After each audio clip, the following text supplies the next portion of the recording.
성경 말씀 보겠습니다. 성경 말씀은 창세기 제27장 41절에서 45절 그리고 시편 128편 5절 말씀 보겠습니다. 함께 읽겠습니다. 하나님께서 주신 말씀입니다. 에서는 아버지에게서 받을 축복을 야곱에게 빼앗긴 것 때문에 야곱에게 원한이 깊어갔다. 그는 혼자서 아버지를 곡할 날이 머지않았으니 그때가 되면 동생 야곱을 죽이겠다 하고 마음을 먹었다. 리브가는 맏아들 에서가 하고 다니는 말을 전해 듣고는 작은 아들을 불러다 놓고서 말하였다. 너의 형 에서가 너를 죽여서 한을 풀려고 한다. 그러니 나의 아들아, 내가 시키는 대로 하여라. 이제 곧 하란에 계시는 라반 외삼촌에게로 가거라.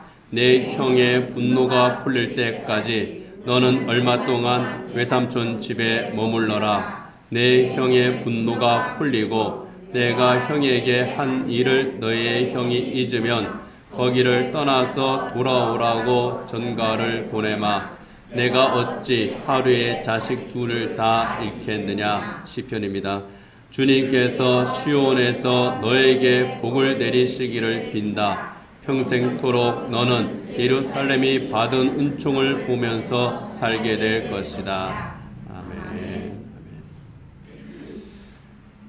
두잇 서베이라고 하는 기관이 있습니다. 이 기관에서 당신의 가정은 행복하십니까? 하는 이러한 주제로 설문을 조사를 한 적이 있습니다. 한 5년 전에 설문을 했는데요. 우리 가족은 행복하다. 그렇게 답변한 비율이 53.3%라고 합니다. 그리고 34.3%는 그저 그렇다. 그리고 12.4%는 행복하지 않다. 이렇게 대답을 했다는 겁니다. 세 가정 중에 한 가정은 행복하지도 않고 불행하지도 않다. 그렇게 답을 했고요. 그리고 10가정 중에 한 가정은 행복하지 않다. 다른 말로 하면은 우리 가정은 불행하다. 집에 들어갈 때에 편하지가 않다 하는 겁니다. 5년 전 통계인데요. 지금은 얼마나 더 악화가 됐을지 아니면 더 좋아졌을지는 모르겠습니다. 이러한 통계들은 가족 사이에 있는 그런 갈등 그리고 해결하기 힘든 그런 숙제들이 가정마다 있다 하는 것을 우리에게 보여줍니다. 우리 가족이 행복하지 않습니다. 이렇게 답변한 데에는 여러 가지 이유가 있을 겁니다. 그 가정을 둘러싼 그런 환경적인 그런 문제들, 집안 식구들과 또는 친인척까지 연결되는 그런 문제들, 그 다음에 성격적인 말하자면 기질적인 그런 문제도 있을 것이고 경제적인 문제도 또 거기에 있겠죠. 이런저런 여러 가지 문제가 복합되어서 가족 내에서 어떠한 그 갈등이 생기기도 하고 다툼이 생기기도 하고 그래서 그 결과로 우리는 행복하지 않다. 또는 행복한지 아닌지 이거 잘 모르겠다. 이런 답변들이 나오는 것 같습니다. 이 설문조사 결과만이 아니더라도요. 다른 사람들이 볼 때에 저 가정은 참 누가 봐도 행복한 가정일 것처럼 보입니다. 보면은 그 부모 성품이 너무 좋아요. 그 부부가 평생 싸울 것 같지 않은 그런 그 부부입니다. 자식들도 잘 자랐어요. 경제적으로도 넉넉합니다. 사회적으로도 부족함이 없는 그런 집입니다. 야, 저 집은 참 행복할 거야. 그렇게 생각하는데 막상 그 안을 들여다보면은 상처투성이인 그런 가정들도 사실은 적지 않습니다. 성품도 좋고 경제적으로도 넉넉하고 신앙생활도 정말 잘하고 누가 봐도 모범적인 그런 신앙인의 가정도 남모를 아픔이 있는 그런 경우들이 있습니다. 오늘 우리는 바로 그런 가정 하나를 만납니다. 이삭의 가정이죠. 이삭은 신구약 성경 전체를 통틀어서 가장 인격이 성숙한 사람 중에 하나입니다. 믿음도 좋고요. 인격도 참 성숙한 그런 사람입니다. 이삭의 아버지는 믿음의 조상이라는 별명을 가진 아브라함입니다. 어떤 면에서 보면 아브라함보다 더 믿음이 좋은 사람이 이 아들 이삭이 아닐까, 뭐 그런 생각이 들 정도로 대단한 사람이 이삭입니다. 아브라함은 어떤 때는 그 성격이 조금은 좀 특별한 면도 있는 것도 있었는데, 이삭은요 참 온유합니다. 인내심도 많습니다. 양보할 줄도 알아요. 그러면서도 어떤 문제가 있을 때 참 지혜롭게 그것을 잘 처리할 수 있는 그런 사람. 믿음 좋죠. 성격 좋죠. 성품 좋죠. 속도 깊죠. 능력도 있죠. 이삭만 그렇지 않습니다. 이삭의 아내 리브가도 참 지혜로운 그런 여성입니다.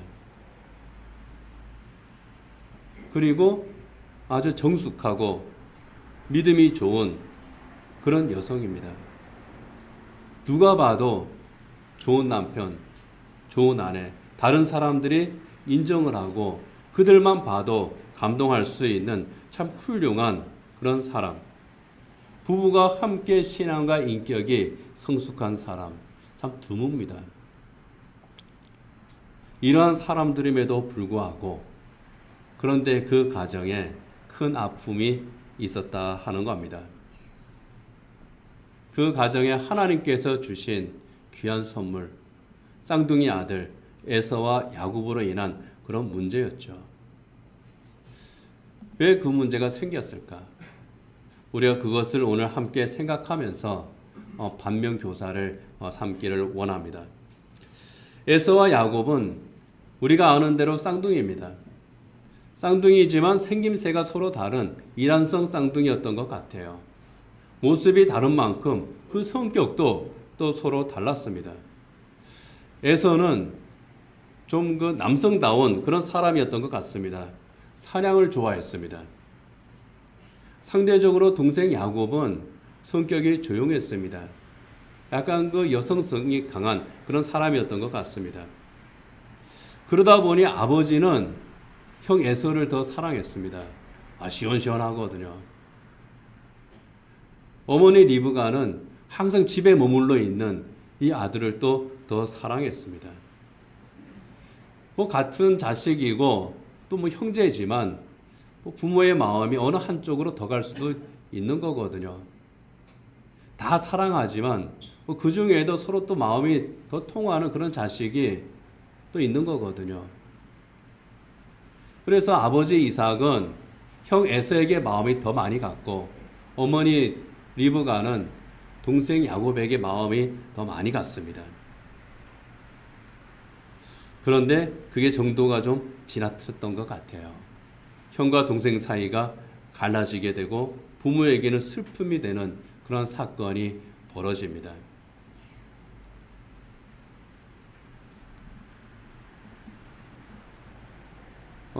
이 에서와 야곱은요, 이삭이 나이 60대에 낳은 그러한 그 아들들입니다. 그리고 이삭의 나이가 이제 100살이 넘었을 때 그때의 어느 날입니다. 나이가 들어서 눈이 많이 침침해졌겠죠. 그리고 내가 이제 하나님께 부르심을 받아서 갈 날이 멀지 않았겠구나, 그런 생각이 이삭에게 들었겠죠.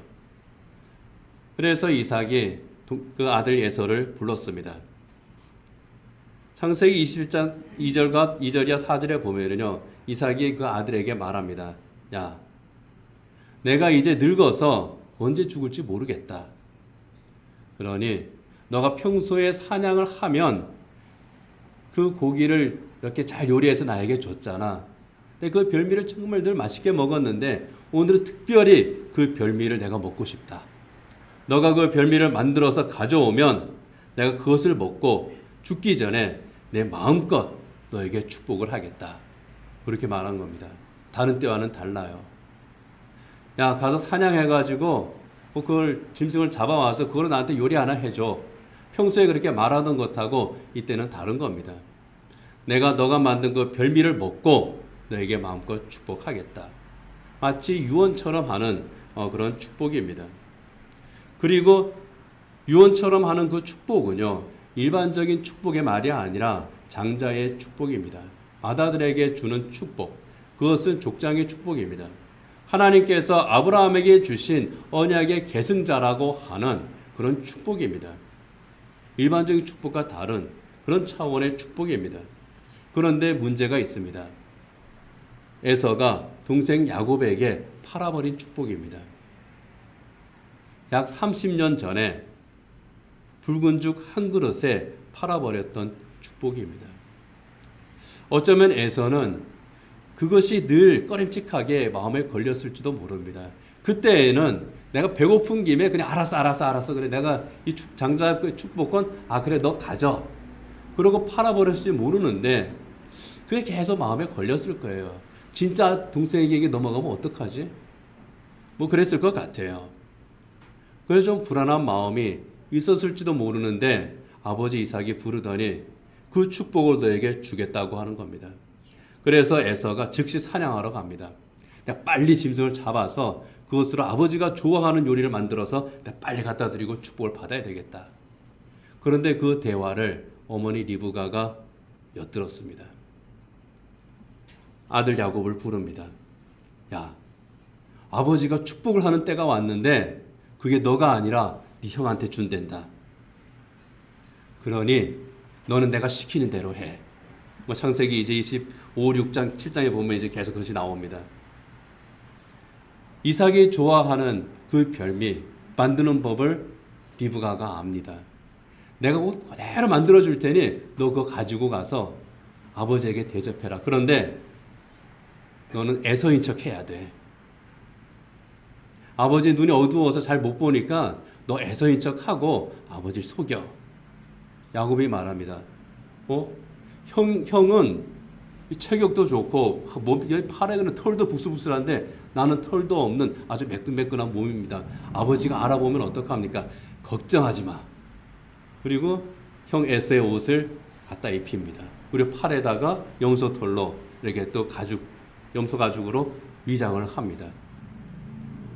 그리고 이것을 가지고 가서 아버지한테 드려. 야곱이 별미를 가지고 이삭에게 갔습니다. 아버지 이거 드십시오. 아버지 목소리 일부러 좀 걸걸하게 해서 했겠죠. 이삭이 잘 보이질 않습니다. 누군지 모르겠어요. 그래서 손을 내밀라고 합니다. 잡아보니까 털이 북실북실하거든요. 그래서 이제 야곱이 말합니다. 야, 목소리는 야곱인 것 같은데 네 손은 에서구나. 의심이 간다는 거죠. 그러면서도 설마 하는 마음이 있었을지 모르겠습니다. 에서인 줄 알고 축복합니다. 그 축복의 내용이 창세기 27장 28절이야 29절입니다. 같이 한번 읽겠습니다. 하나님은 하늘에서 이슬을 내려주시고 땅을 기름지게 하시고 곡식과 새 포도주가 너에게 넉넉하게 하실 것이다. 여러 민족이 너를 섬기고 백성들이 너에게 무릎을 꿇을 것이다. 너는 너의 친척들을 다스리고 너의 어머니의 자손들이 너에게 무릎을 꿇을 것이다. 너를 저주하는 사람마다 저주를 받고 너를 축복하는 사람마다 복을 받을 것이다. 족장의 권리, 장자의 권리, 아브라함의 언약, 땅과 자손의 복, 통치권, 이것을 축복한 겁니다. 이삭이 이 축복을 다 마쳤습니다. 바로 그때 에서가 돌아왔습니다. 아무것도 모르는 에서는 그냥 부엌에 들어가서 불이 나게 이 별미를 만듭니다. 우리 아버지에게 갔어요. 아버지, 별미를 만들어 왔습니다. 이걸 드십시오. 이삭이 놀라죠. 야, 축복했는데 뭐 복을 또 받으려고 네가 들어오냐? 아닌데요. 저 방금 왔는데요. 그제서야 이삭과 이 에서가 야곱이 위장하고 축복을 가로챘다는 것을 알게 됩니다. 이삭도 분노하고 에서도 분노합니다. 오늘 창세기를 보면은요, 그 사실을 알게 된 이삭이 부들부들 떨었다고 그렇게 기록하고 있습니다. 창세기 27장 33절입니다. 같이 한번 읽어보겠습니다. 이삭이 크게 충격을 받고서 부들부들 떨면서 말을 더듬거렸다. 그렇다면 내가 오기 전에 나에게 사냥한 고기를 가져온 게 누구란 말이냐? 내가 오기 전에 내가 그것을 이미 다 먹고 그에게 축복하였으니 바로 그가 복을 받을 것이다. 아주 그냥 적나라하게 묘사를 하죠. 충격을 크게 받고 아주 부들부들 떨면서 말까지 더듬거렸다는 겁니다. 당황하고 분노한 겁니다. 그러나 이미 했던 장자의 축복을 되돌릴 수가 없습니다. 조금 옆으로 나가지만 이삭이 별미를 만들어 달라고 하고 그것을 먹고 축복을 한 거는요, 일종의 거래입니다. 거래예요. 먹고 그 대가로 축복한 겁니다. 그러니까 이 축복은 물릴 수가 없어요. 물릴 수가 없는 겁니다. 어쩔 수가 없습니다. 그래서 에서가 호소합니다. 아버지, 이 세상의 모든 복을 다 그 아들에게 약속한 거 아니잖아요.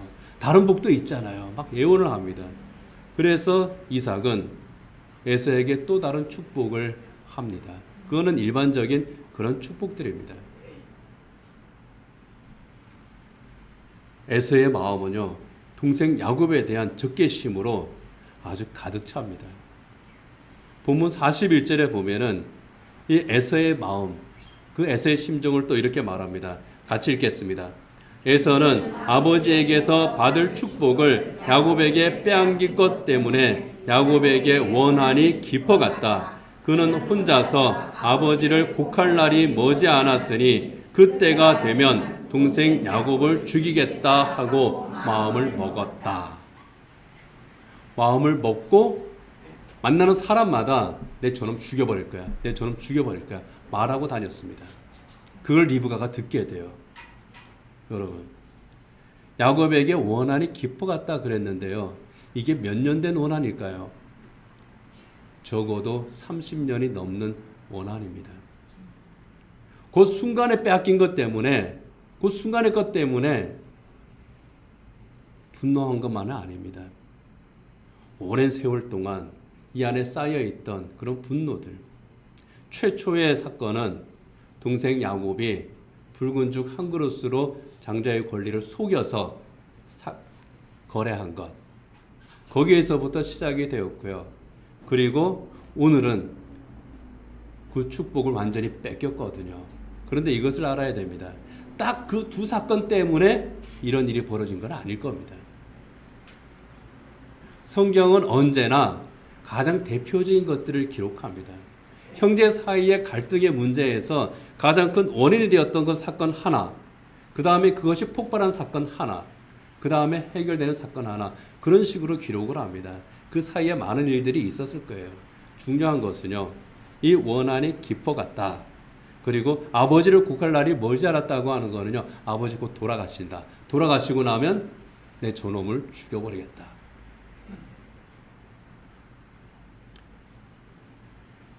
그 원한이란 게 이제 그래요.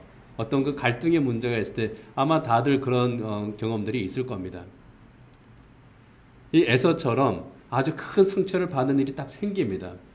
뭐 그것이 형제간이든 또는 부모 자식 간이든 또 친구 사이든 어떤 일이든 간에 그 하나 딱 생겨요. 그런데 그 사건 하나만으로 이렇게 서로 갈등이 있고 다툼이 있고 심지어 싸움이 있다고 할지라도 그 사건 하나만 가지고 할 때에는 해결이 쉽습니다. 그것만 서로 화해하면 되거든요. 그런데 이런 경우들이 있습니다. 화가 나요.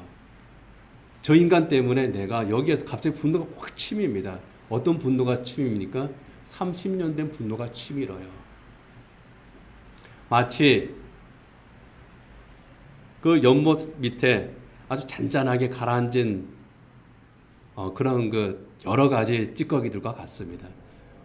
다 가라앉았기 때문에 맑아요. 그런데 갑자기 펑 하고 터집니다. 어떻게 됩니까? 밑에 게 다 긁어가지고 올라오는 겁니다. 형과 동생이 싸웁니다. 너 30년 전에 내 알사탕 빼앗아 먹었지? 이거부터 지금 현재 너가 진짜 내 축복을 가로챘어? 다 올라오는 거예요. 그래서 죽이고 싶은 겁니다. 해결하지 못한 분노예요. 우리가 그런 차원에서 에서의 분노를 우리가 바라봐야 되는 겁니다. 해결하지 못한 분노. 불같은 성격을 가진 에서인데 그 해결하지 못한 그런 분노에다가 이 사건이 완전히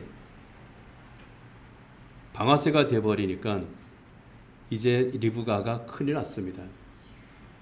야, 야곱이 죽게 생겼다. 그러면 야곱만 죽는 겁니까? 형이 동생을 죽이면 부모는 어때요? 두 아들을 다 잃어버리는 겁니다. 그래서 리브가가 야곱을 부릅니다. 야, 너 잠깐 피해 있어. 너 외삼촌 라반의 집에 잠깐만 피해 있어. 형 분노가 가라앉을 때까지만 너 거기에 좀 피해 있어. 그리고 피신을 시킵니다. 그런데 그 잠깐이 아니었죠. 무려 20년이 넘는 객지 생활이 시작이 된 겁니다. 그리고 어머니 리브가와 야곱은 살아생전 다시 만나지 못합니다. 이 사건으로 인해서 정말 이 아름다운 믿음의 가정이 깨졌어요. 분명히 축복은 받았는데 하나님께서 그들에게 주신 축복 분명히 그들에게 이루어집니다. 그 언약대로 성취가 됩니다. 그런데 행복하지 못한 가정이 되고 말았다는 겁니다. 그 사건으로 인해서 우리는 그 원인을 생각해 보는 겁니다. 그리고 그것을 우리의 반면교사로 삼는 겁니다. 이 쌍둥이가 태어나기 전에, 에서와 야곱이 태어나기 전에 하나님께서는 리브가에게 하신 말씀이 있습니다. 형 에서가 아니라 동생 야곱이 언약의 계승자라는 겁니다. 창세기 25장 23절입니다. 같이 한번 읽겠습니다. 주님께서 그에게 대답하셨다. 두 민족이 너의 태 안에 들어있다. 너의 태 안에서 두 백성이 나뉠 것이다. 한 백성이 다른 백성보다 강할 것이다. 형이 동생을 섬길 것이다. 태어나기 전에 이미 하나님께서 그렇게 말씀을 하신 겁니다. 리브가가 알고 있었고 리브가가 알고 있었으니 이삭도 당연히 알고 있습니다.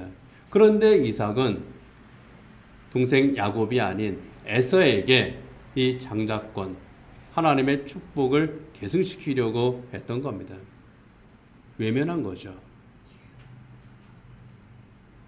머리도 알고 내 믿음도 인정을 하는데 내 가슴이 못 받아들이는 거예요. 왜? 난 에서를 더 사랑하니까.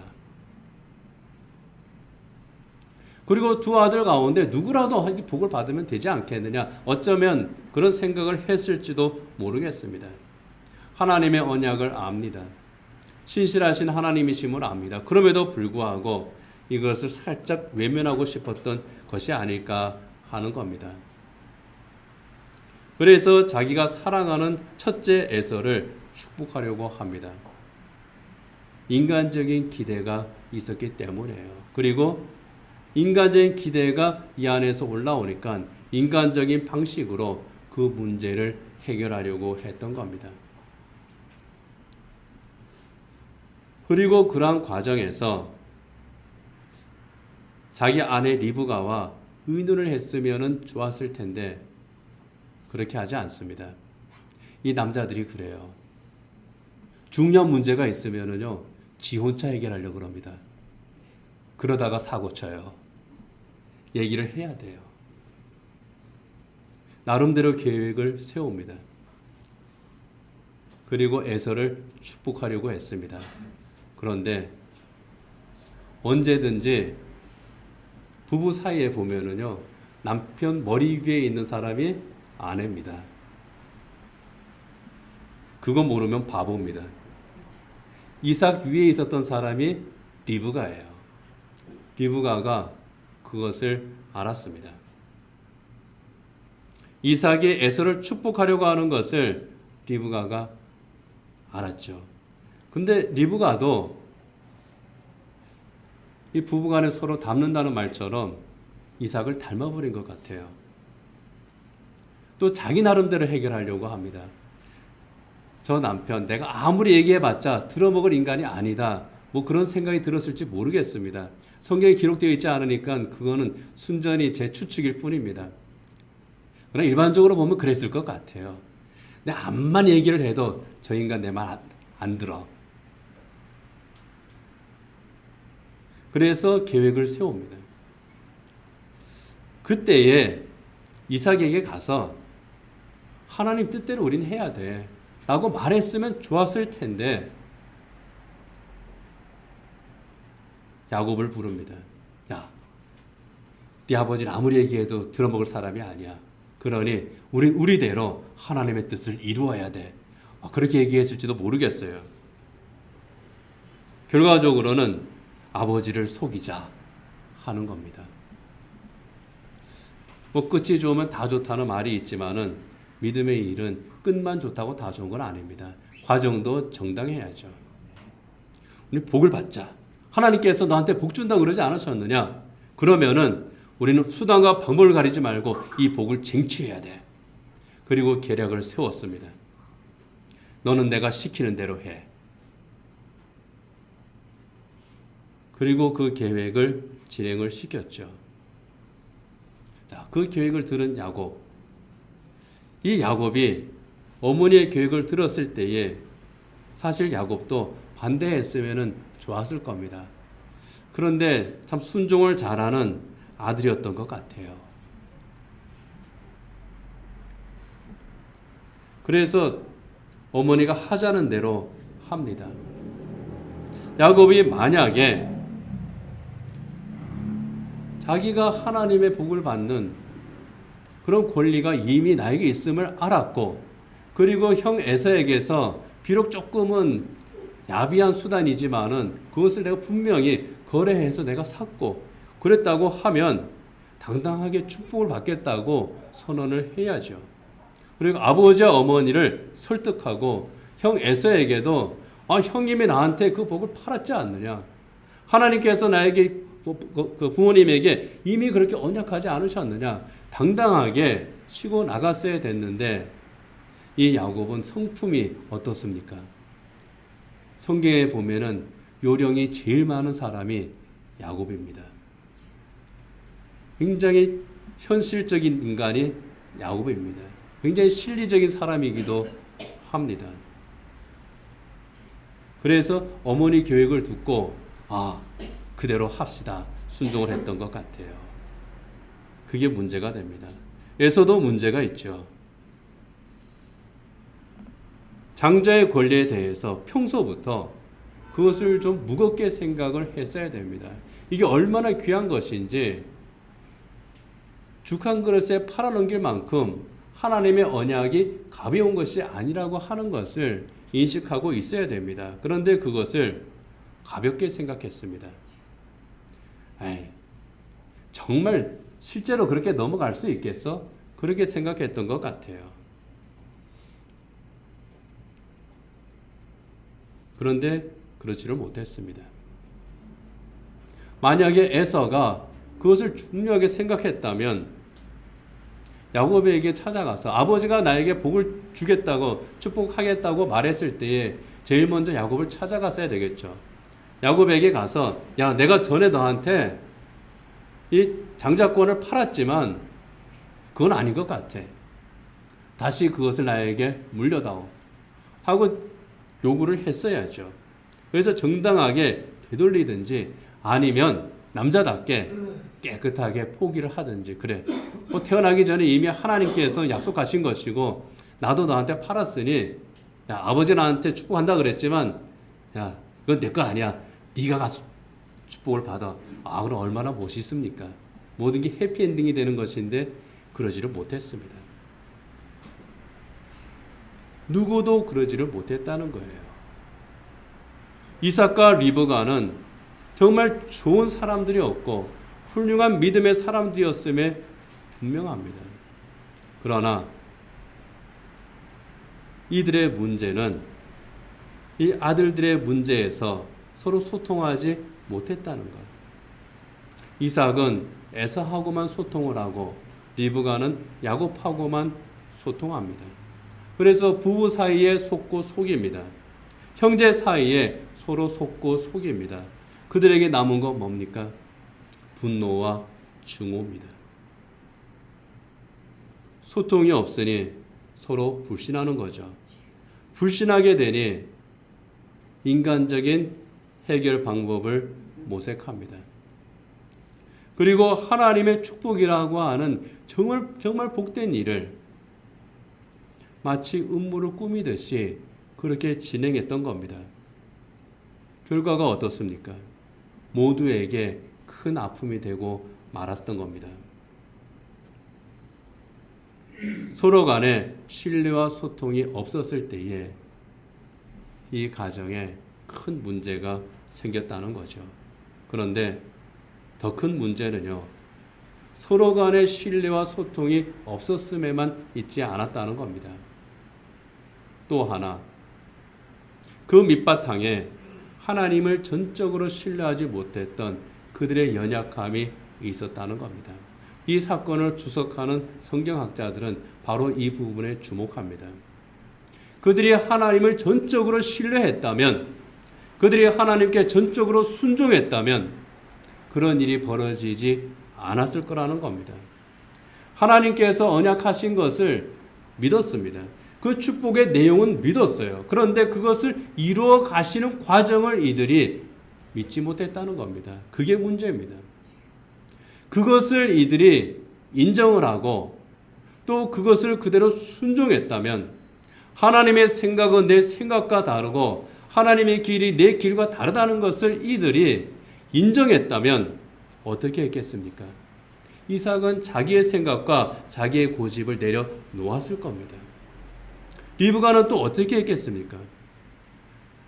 하나님께서는 어떻게든 하나님의 목적을 성취하실 것이라고 믿고 기다렸을 겁니다. 이삭이 저렇게 큰 아들을 사랑하는 마음으로 좀 하나님의 뜻을 따르지 않는 그런 일을 하는 것 안타까워하면서도 그래도 하나님께서는 그것을 다시 바로잡으실 분이시라고 하는 것을 믿었을 거예요. 그러면은 그렇게 야비하게 속이는 일을 하지를 않았을 겁니다. 야곱도 마찬가지죠. 분명히 나에게 주어진 권리가 맞아요. 그렇다면 믿고 기다려야죠. 그런데 그러지를 못한 겁니다. 여기에서 딜레마가 나오는 거예요. 믿는데 믿지 못하는 것. 우리도 그런 오류를 범하잖아요. 분명 믿어요. 근데 믿지 못해요.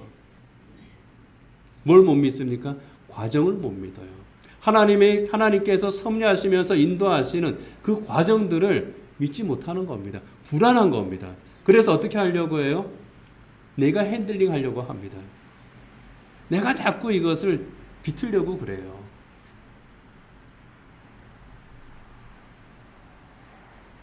하나님을 믿으면서도 온전히 신뢰하지 못했던 그들의 연약함. 바로 그 연약함이 그들로 하여금 지극히 인간적인 방법을 택하게 만들었습니다. 가장 쉬운 길을, 이삭은 이삭대로 할 수 있는 가장 쉬운 길, 리브가는 리브가가 할 수 있는 가장 쉬운 길, 야곱은 야곱이 할 수 있는 가장 쉬운 길을 가려고 한 겁니다. 그러나 그 결과는요, 서로 속고 속이는 그런 죄로 나타났고요. 그들을 불행하게 만들었습니다. 그리고 그들이 선택한 과정에서도요, 평안함이 없었을 겁니다. 다시 한번 우리 그 사건으로 돌아가면, 그 장면으로 돌아가면 어떻습니까? 아버지 이삭은 야곱에게 축복을 합니다. 축복을 하면서도 그 마음이 어떻겠어요? 야, 이놈이 진짜 에서가 맞나? 그러면서 축복했을 거예요. 음성은 손을 만져보니 에서인데 음성은 야곱이에요. 내가 속는 거 아니야? 뭐 그렇게 했을지도 모르겠어요. 진짜로 에서가 맞겠지 하고 했을지도 모르겠습니다. 그러나 그 축복을 받는 야곱은 어떻게 했습니까? 평안했을까요? 아마 제가 그 자리에 있었다면은 내내 불안했을 겁니다. 늘 거짓말하고 속이고 사고치는 사람이었으면은 뭐 안 그랬을지도 모르겠는데 보통 사람이라면은 아주 불안했을 거예요. 야, 이거 들통나는 거 아니야? 이 속여서 축복받은 거 이거 진짜 효과가 있을까? 뭐 그런 저는 생각들이 많이 들었을 겁니다. 형 예서가 언제 돌아올지도 모르겠다. 뭐 그런 마음도 있었을지 모르고요. 불안했을 거예요. 불안한 사람이 또 하나 있겠죠. 어머니 리브가입니다. 편하지 않았을 거예요. 비록 자기가 사랑하는 아들이고 그리고 하나님께서 그에게 복을 주신다고 언약하셨던 것을 나는 그것을 바로잡는 것뿐이야 라고 생각했을지 몰라도 마음이 편하지만은 않았을 겁니다. 결과적으로요. 그 시간은 가장 기쁘고 복된 시간이었어야 하는데 가장 초조하고 불안한 시간이 되고 말았다는 겁니다. 하나님의 복을 비는 바로 그 시간이 특히 장자의 축복을 하는 정말 유언적인 그런 축복을 하는 바로 그 시간이 그들에게 있어서는 가장 불안한 시간. 그리고 그 결과는 깨어진 관계로 나타날 수밖에 없었다는 겁니다. 말씀드린 대로 이후 20년 동안 서로 헤어져야 했습니다. 훌륭한 믿음의 사람들이 분명합니다. 신중한 사람들이었고 타인에 대한 배려가 정말 기뻤던 그런 성숙한 인격의 사람들. 저의 이웃에 이삭과 리브가 같은 사람이 있다면 또는 그런 친구가 있다면 정말 좋겠습니다. 또 둘 사이는 서로 사랑하고 또 서로 존중할 줄 아는 정말 둘이 만나는 그런 과정들을 보면 정말 아름답잖아요. 이삭은 리브가를 누구보다도 아끼고 배려하고 또 리브가는 또 이삭을 정말 사랑하고 존중하고 그런 관계입니다.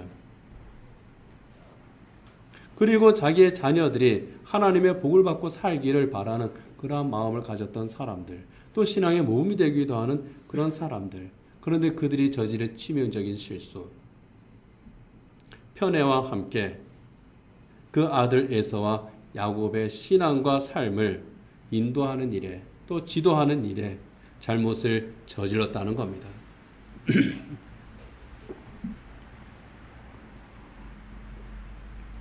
누구보다도 하나님의 복을 사모했으면서도 누구보다도 그들이 행복하게 살기를 사모했으면서도 이삭은 자기 아들 에서의 경건하지 못한 삶을 바로잡지 못하는 것, 그것을 외면했습니다. 그리고 에서에게 복을 주는 것, 그게 이삭의 마음에는 항상 우선했습니다. 에서가 믿음의 길을 벗어났을 때에도 그걸 바로잡지는 못했어요. 그러면서 하나님의 복을 이 아들이 받았으면 좋겠다. 이게 너무 강해서 그런 선택을 했던 겁니다. 하나님의 뜻을 알면서도 결과적으로는 회피하려고 했던 것이 바로 이삭의 치명적인 실수입니다. 결국 에서의 신앙도 바로잡지 못했고 에서를 축복하지도 못했습니다. 그런 면에서 리브가도 마찬가지죠. 리브가도 회피하려고 했습니다. 이삭을 설득하는 일을 포기했습니다. 어쩌면은 말하고 하자는 마음이 있었을지도 모르겠지만은 결과적으로 회피했습니다. 남편 이삭의 잘못된 결정을 바로잡는 일보다 내 사랑하는 아들 그 야곱의 축복을 받는 일, 그게 더 중요했습니다. 결국 축복은 받았죠. 그러나 사랑하는 아들 야곱과 헤어져야 했고 두 번 다시 만나지 못했습니다. 어떤 면에서 보면은 그것은 하나님께서 리브가에게 내리신 벌일지도 모르겠습니다. 문제를 알면서도 회피하려고 했던 것이 그들의 실수였고 그들의 잘못이었습니다. 회피하려고 했기 때문에 그들의 마음은 오히려 더 조급해졌습니다. 여유를 가진 것이 아니라 조급해졌어요. 조급해지니까 시야가 좁아집니다. 일반적인 선택에서도 그렇잖아요. 문제에 직면했을 때 내가 당황하면, 조급해지면 어떻게 합니까? 선택의 폭이 굉장히 좁아집니다. 시야도 좁아지고 그 결과 잘못된 선택하는 경우가 많습니다. 믿음의 선택에서도 역시 마찬가지입니다. 그래서 이삭은 리브가와 야곱을 속이려 했고 리브가와 야곱은 이삭을 속였고 그런 결과를 낳은 겁니다. 여러분, 회피가 소통의 부재를 낳았습니다. 그리고 소통의 부재가 그릇된 해결 방식을 낳았습니다. 그리고 그것이 가정의 아픔으로 이어졌습니다. 축복은 받았는데 행복하지 못하게 되었다는 겁니다. 바로 그것을 창세기 27장 41절 이하에서 상징적으로 보여줍니다. 아까 우리가 읽은 것처럼 이 에서가 동생 야곱에게 원한이 깊어졌을 뿐만 아니라 아버지를 곡할 날이 멀지 않았으니 이제 아버지 돌아가실 날이 얼마 남지 않았으니 아버지 돌아가시기만 해봐라. 야곱 내가 죽여버리고 말겠다. 그렇게 원한이 깊어지게 되고요. 그 말을 들은 어머니 리브가의 마음은 어떻겠습니까? 그래서 야곱에게 이렇게 말합니다. 45절 같이 한번 읽겠습니다. 내 형의 분노가 풀리고 내가 형에게 한 일을 너의 형이 잊으면 거기를 떠나서 돌아오라고 전가를 보내마. 내가 어찌 하루에 자식 둘을 다 잃겠느냐. 참 어머니의 그 마음이 여기에 다 나타나죠. 그런데 형의 분노가 풀리고 형이 그 사건을 잊으면 거기를 떠나서 돌아오라고 내가 연락할게. 이루어지지 못했습니다. 언제 풀릴지 모르는 에서의 분노를 피해서 그 아들을 떠나 보냈지만은 그 바램은 이루어지지 못했다는 겁니다. 회피의 결과입니다. 인간적인 선택의 결과입니다. 이제 말씀을 맺도록 하겠습니다. 가정에 문제가 있을 때 남편과 아내 사이에 또 부모와 자녀 그리고 형제와 형제 사이에 문제가 생겼을 때에 우리가 어떻게 해야 될 것이냐, 그리스도인이라면 어떻게 해야 될 것이냐, 하나님의 사람이라면 어떻게 해야 될 것이냐. 이 이삭의 가족을 통해서 우리가 교훈을 얻는 겁니다. 문제가 발생했을 때 회피하는 것 결코 해결하지 못한다는 겁니다. 직면해야 되는 거예요. 회피하지 못하고 미루기만 하면은 그것이 1년, 2년, 3년, 4년 에서와 야곱 사이에 30년이 넘는 세월 동안 그것이 쌓이고 그 문제가 해결될 때까지 50년이 넘게 걸렸습니다. 회피하는 것은 해결책이 되지를 못합니다. 하나님께서 다 해결해 주시겠지. 아주 좋은 믿음 같은데 진짜 하나님께서 다 해결해 주심을 완전히 믿고 신뢰하고 기다리면은 그거는 좋은 일입니다. 그러나 포기하는 마음으로 나는 저 인간 포기했어. 하나님께서 해결해 주실 거야. 여러분, 전형적인 회피입니다. 직면해야 돼요. 함께 직면해야 됩니다. 직면하되 믿음으로 직면해야 됩니다. 여기 믿음엔 두 가지 차원입니다. 서로에 대한 신뢰, 그 다음에 하나님에 대한 신뢰입니다. 하나님의 언약을 생각하고 하나님의 목적을 찾는 가운데에 직면하는 겁니다. 그리고 기도하는 겁니다. 같이 기도하면 더 좋습니다. 그러나 같이 기도 못하면 나 혼자라도 기도를 하는 거예요. 이삭이 기도 못하면 리브가가 기도하는 겁니다. 그 가운데에서 해결점을 찾아가는 겁니다. 그 가운데에서 믿음의 소통을 하는 겁니다. 이 믿음 좋은, 사람 좋은 이삭의 가족에게 안타깝게도 그 부분이 생략되어 버렸던 거예요. 그리고 기다리는 거죠. 믿음으로 기다리는 겁니다. 하나님의 목적과 하나님의 계획하심을 믿고 기다리는 겁니다. 그럴 때에 하나님께서 길을 열어 주시는 겁니다. 먼 길을 돌지 않아도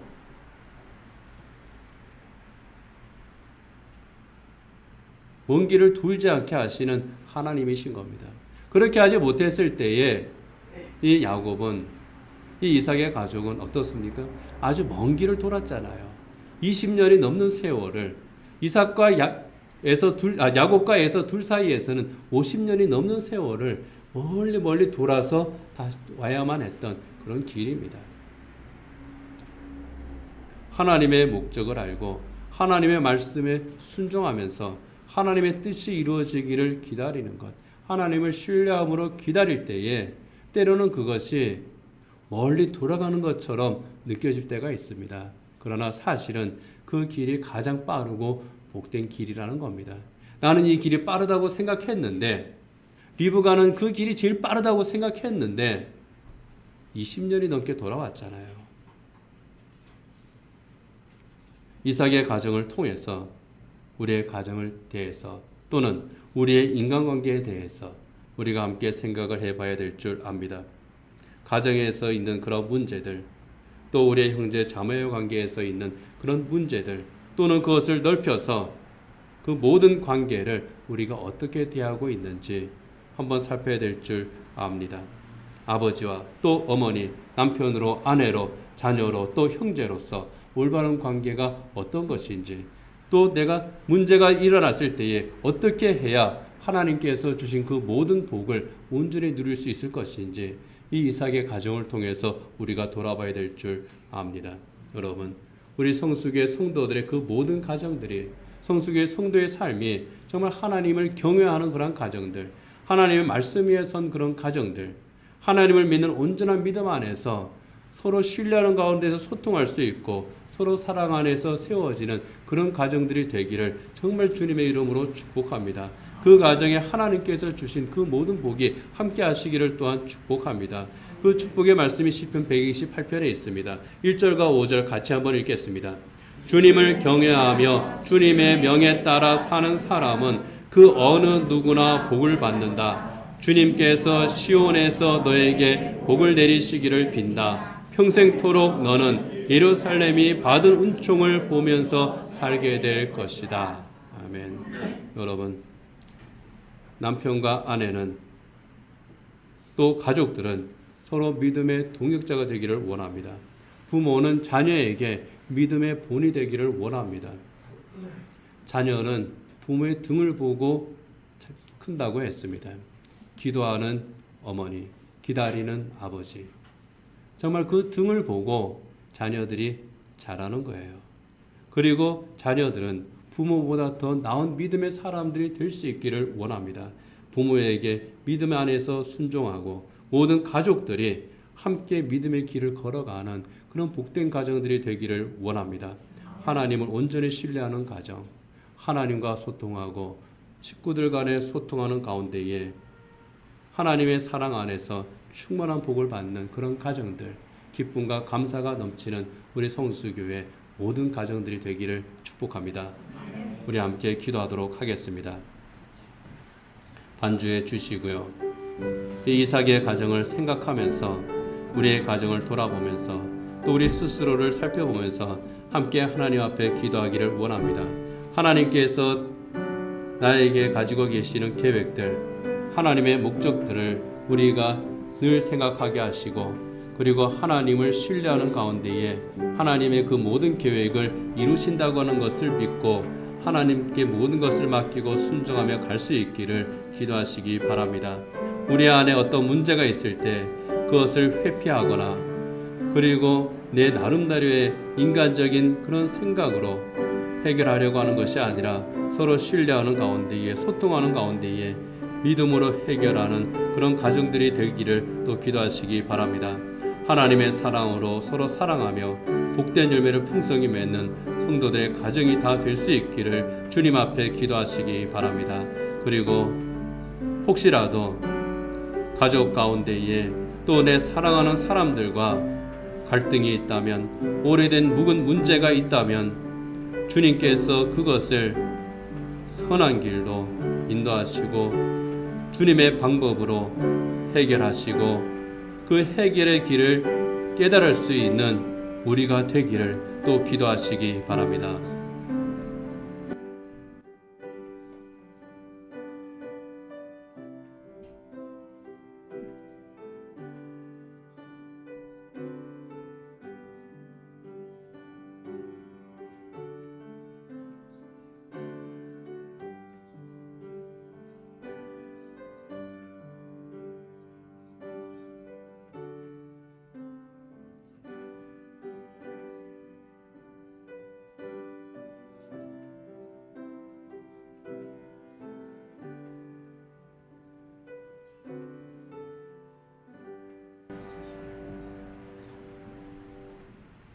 우리 안에 갈등이 있을 때, 해결하지 못한 문제가 있을 때에 그것을 외면하거나 또 회피하지 않게 하여 주시옵시고,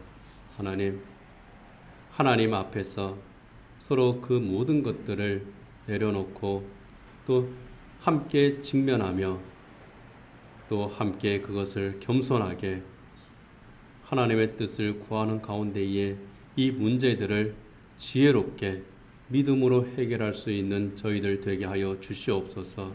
하나님, 우리가 선택하는 길은 때로는 그 길이 좋아 보이지만은 그것이 합리적인 것 같고 그것이 최선인 것 같지만 오히려 그것이 더 악화시키고 더 불행하게 만드는 길일 때가 정말 많습니다. 멀리 돌아가는 것처럼 보인다 할지라도 하나님께서 예비해 놓으신 길이야말로 가장 확실한 길이요 분명한 길이요 완전한 해결의 길임을 믿습니다. 그러하오니 저희들 하나님을 온전히 신뢰하며 하나님께 온전히 순종하며 하나님께서 우리에게 주신 길을 함께 바라보게 하시고 함께 걸어가는 우리 모든 성도들의 가정 되게 하여 주시어서 하나님, 가족과 또 서로 힘들게 하고 아프게 하고 고통스럽게 하는 그 모든 것이 주님 안에서 다 해결되는 그런 가정들, 그래서 주 안에서 기쁨과 감사가 넘치는 서로 더욱더 사랑하며 함께 하나님을 찬양하며 하나님께 영광 돌리는 복된 그 모든 가정들이 다 될 수 있도록 주여 저들을 복내려 주시옵소서. 예수님 이름으로 기도드립니다. 아멘.